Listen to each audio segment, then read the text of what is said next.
All right, we're live. Check the mic. It is our usual week 13 right now. Instant reaction to all the games. The Bills have just defeated the Pittsburgh Steelers. As always, tomorrow morning, that's the big one, the big show, 7 a.m. Check the mic. We'll be there live for about 3 hours, breaking down all the action, including Thanksgiving. So the 3 Thanksgiving games, the Black Friday game, we'll break that all down tomorrow. But today it's just about reacting to what we just saw.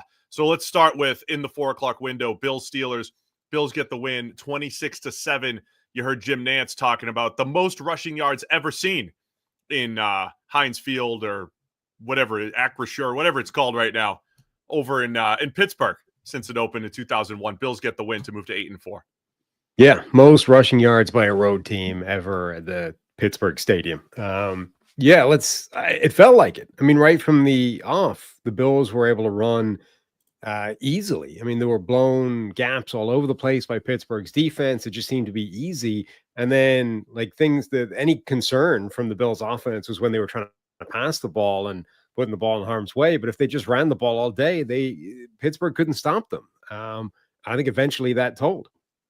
And even after all of that, it was still 7-3 Pittsburgh at the half. And Buffalo didn't take the lead until Aaron Rodgers gets strip sacked in the pocket for a touchdown. Bills returner for a touchdown. They go up 10-7. Rodgers hurts his nose. Mason Rudolph comes in, throws a pick, and then that was it, right? Then it was like, okay, now the Bills' run game, it's starting to feel like they're leaning on him. Steelers ended with only 42 plays. I believe they had 40 plays right up until the end, until they ran a couple garbage time plays. So Steelers moved to 6-6. Bills still very much alive in the wild card here, well behind New England for the division, but now you have Pittsburgh and Baltimore tied atop the division at 6-6. They play next week, this game that we've been pointing to for quite a while, and then we have the Bengals, coming off their Thursday night game, just lurking at 4-8 with Joe Burrow back. So, yes, I agree, chat. I have no idea who's good in the NFL. It is just high level, Sam. I know we're instantly reacting about what's going on here. Given what the Panthers just did to the Rams, we'll talk about that in a second. Just the week-to-week nature of the NFL. It happens every year. But, like, more so this year than ever. 4 underdogs won on Thanksgiving and on Black Friday. Are we going to have a wild playoffs because of the week-to-week nature of this year's NFL?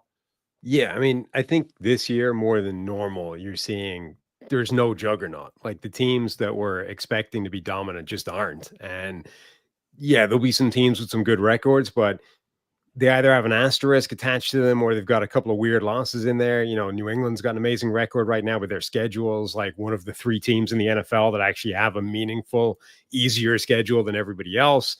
Everybody else, you can point to a couple of games where they didn't just lose, but they didn't even look remotely like themselves.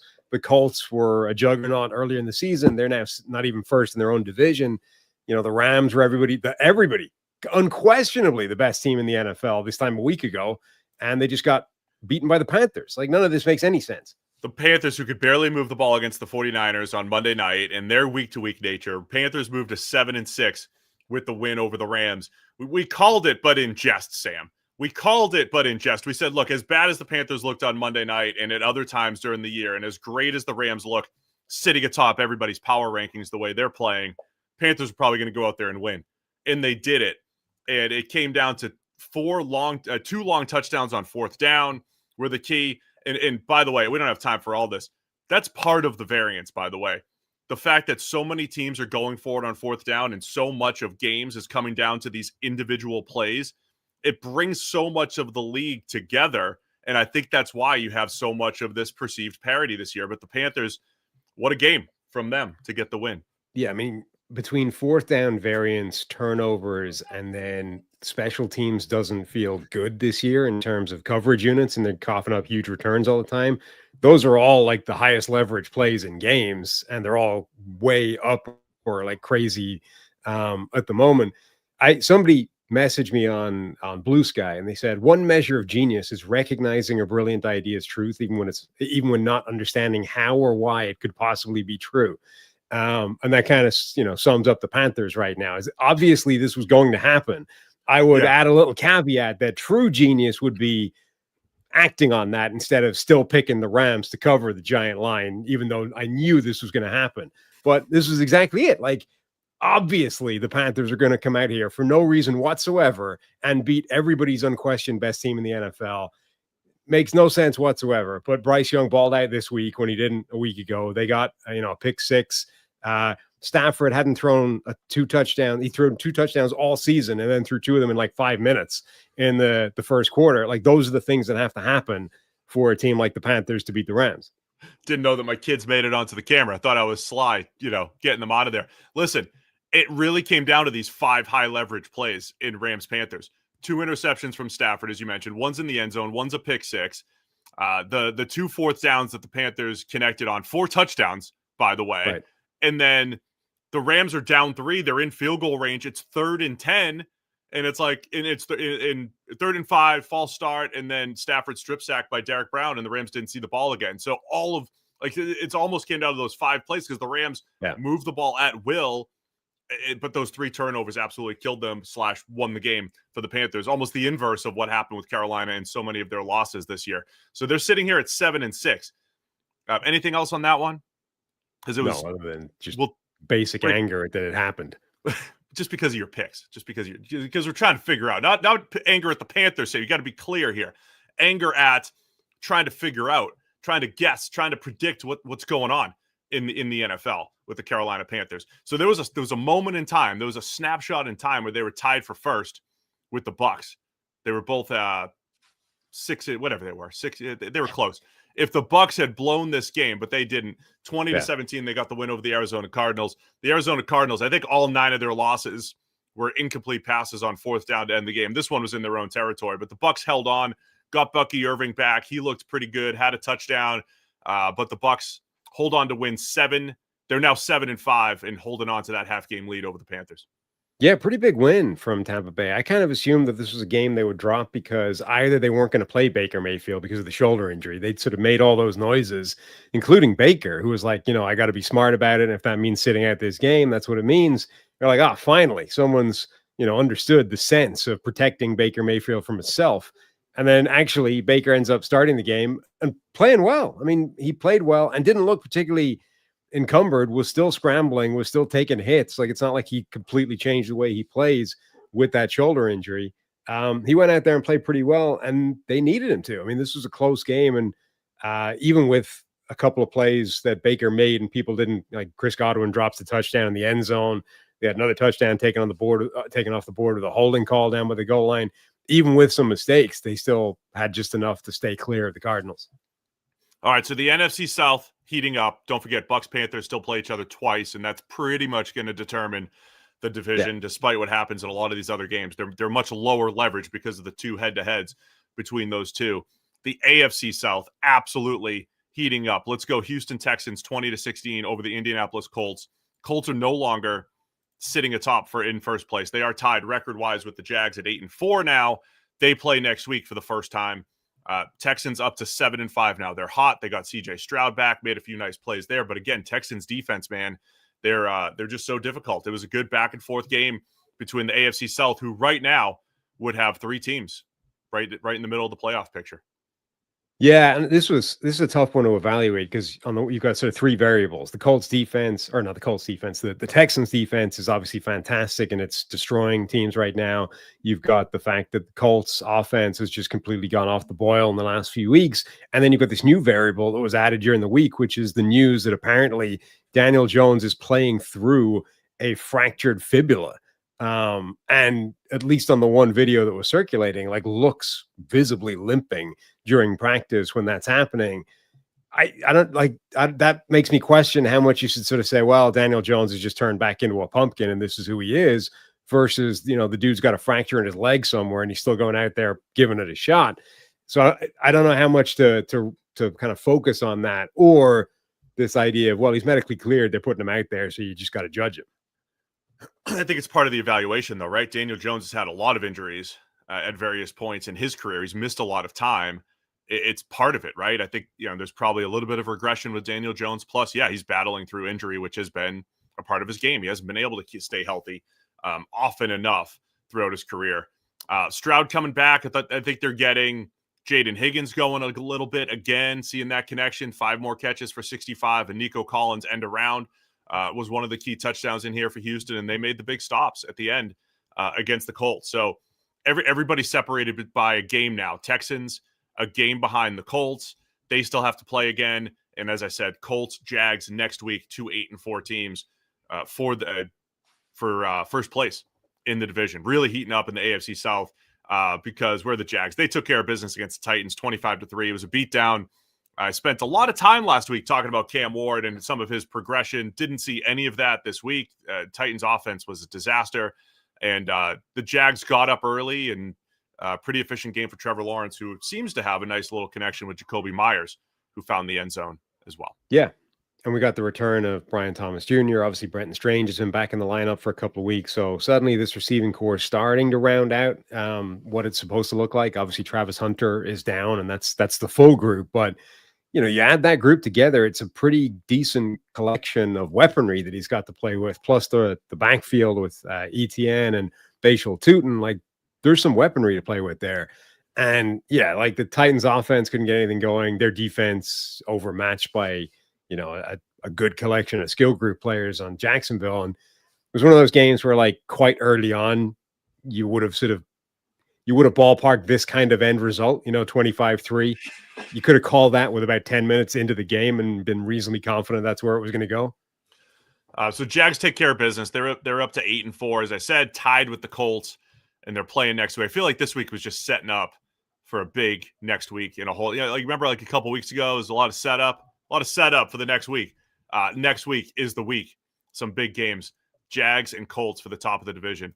Niners go into Cleveland to win 26-8. Shedeur Sanders' second start. Brock Purdy, second time back, bounces back from his 3 interceptions on Monday night. I thought he threw the ball well in pretty windy conditions. Wind was up to 20s and 30s, 40s, whatever it was in Cleveland. Didn't affect the pass game that much. I thought they both threw the ball okay, but it's still difficult to really get that going. But some mistakes by the Browns, including 0 for 2 on key fourth downs, 0 for 4 on all of their fourth downs, and the Niners took advantage. Yeah, I mean, the game got away from them, but it was a pretty close game up until, like, the big swing in this game, I think, was the muff punt from Cleveland. Brutal turnover, instant red zone for the 49ers. Their defense can't hold. The 49ers get a touchdown off the back of that, but it's 17-8 at that point, right? It's effectively it's a reasonably close game, and the Browns are getting the ball and trying to answer and, give it a shot. At the point that goes away from them, suddenly the game's gone to hell. And now you're asking Shedeur Sanders to go in windy conditions, try and come back in obvious passing situations. And I mean, that's just a bad situation to be in for any young quarterback, let alone one working in winds gusting to 50 miles an hour or whatever. So it almost feels like you throw out everything that happened after that and have to focus on the bit before that, which was still pretty limited. But I thought you saw a more impressive version of Shedeur Sanders before that. After that happened, the whole thing sort of went apart, and San Francisco took care of business.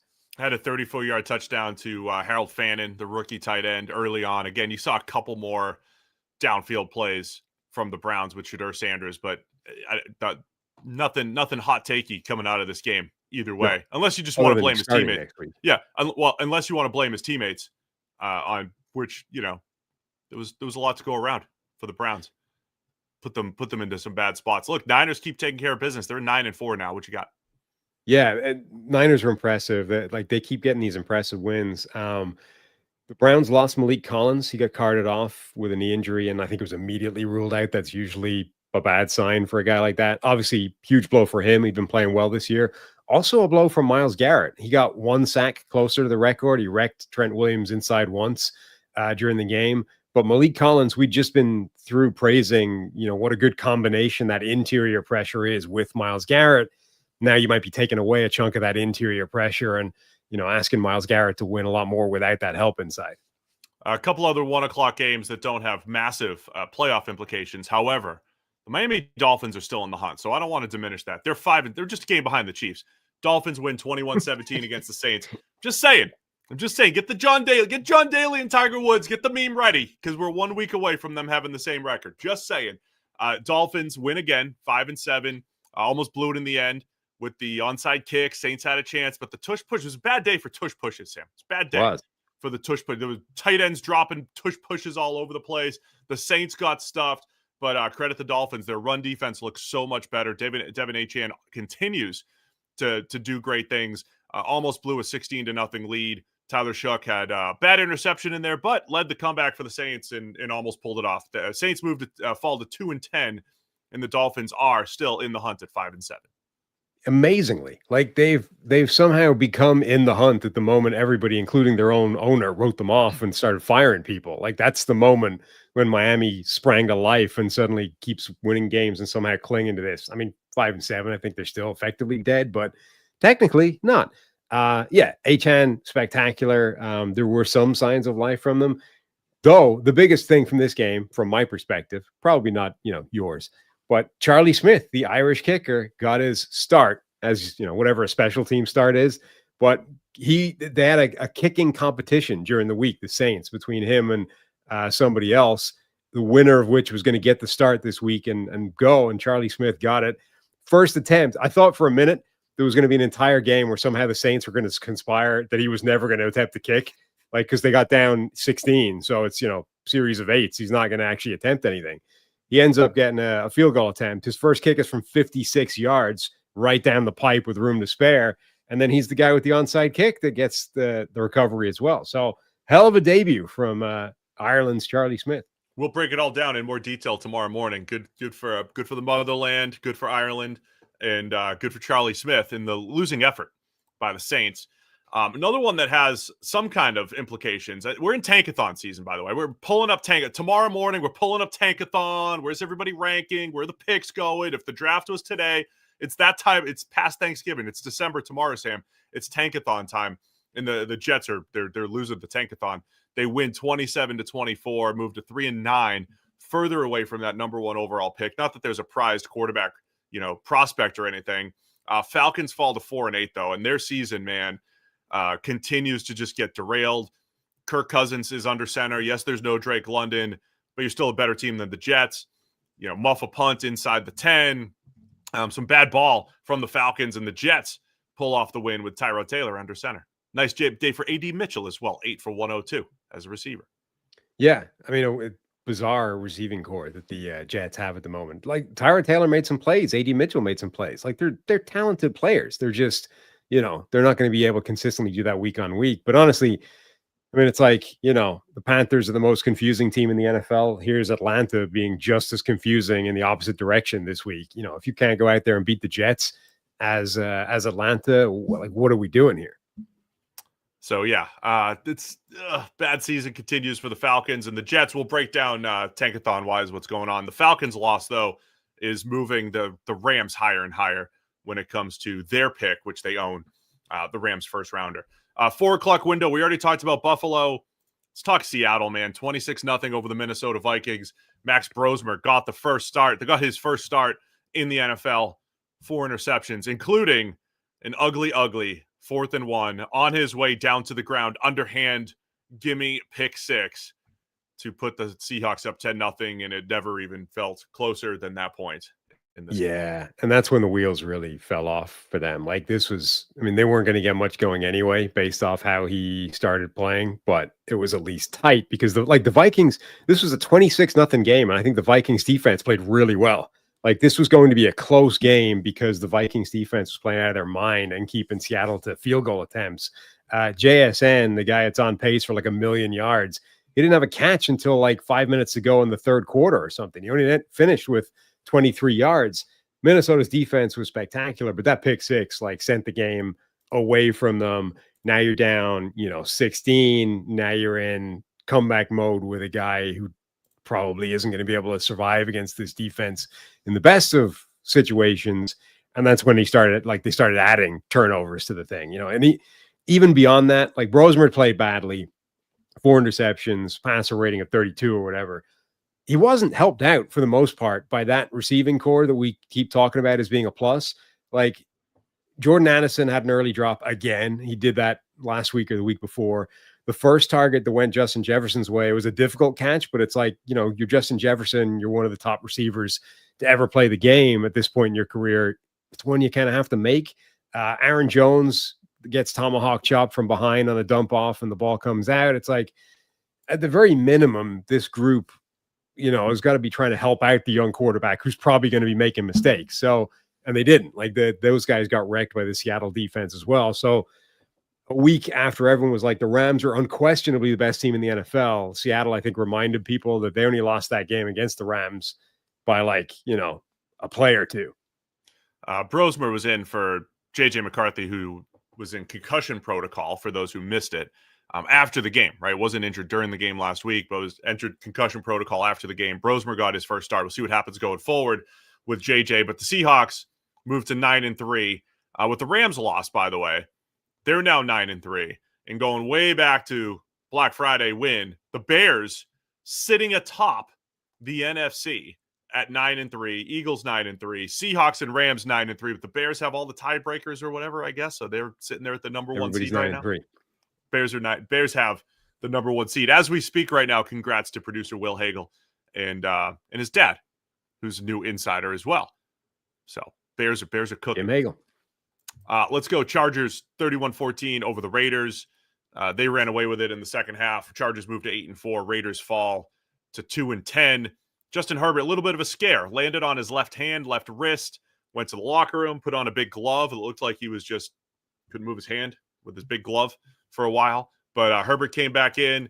Kamani Vidal, really nice job running the ball. 59-yard touchdown in there, a couple long runs, and Chargers take care of business. I keep saying that because they should beat the Raiders, and the Chargers have a very difficult schedule coming up if they're going to hold on to this wild card spot or even compete with the Denver for the division in the West. Yeah, huge shout out actually to Vidal. Like, he had the big run in there, the 59-yarder, and that's going to be the thing that gets a lot of the attention. But honestly, the biggest thing that he did was during the time when Herbert was being worked on, where they were put, like, I think just taping two fingers together or whatever, or putting a splint on it. Vidal had like multiple third or fourth down difficult runs to keep that drive alive. They threw Trey Lance out there, and it was like, we're not really trusting Trey Lance to do anything.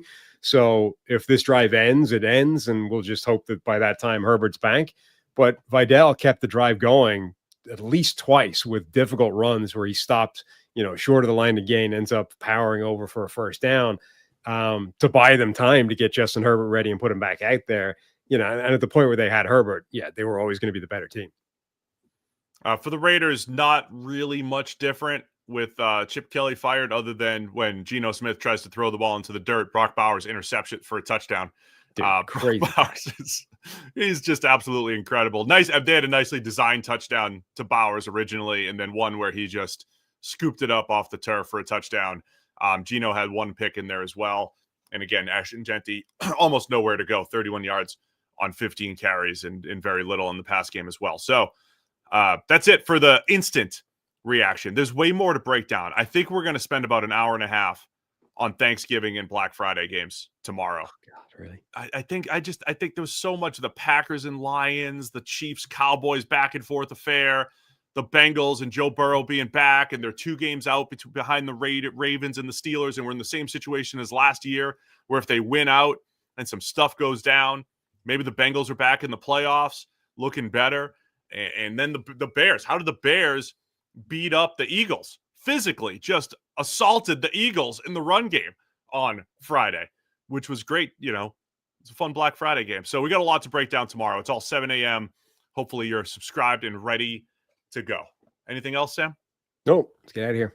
All right. 7 a.m. tomorrow. Check the mic. We'll be live breaking down all the Week 13 action.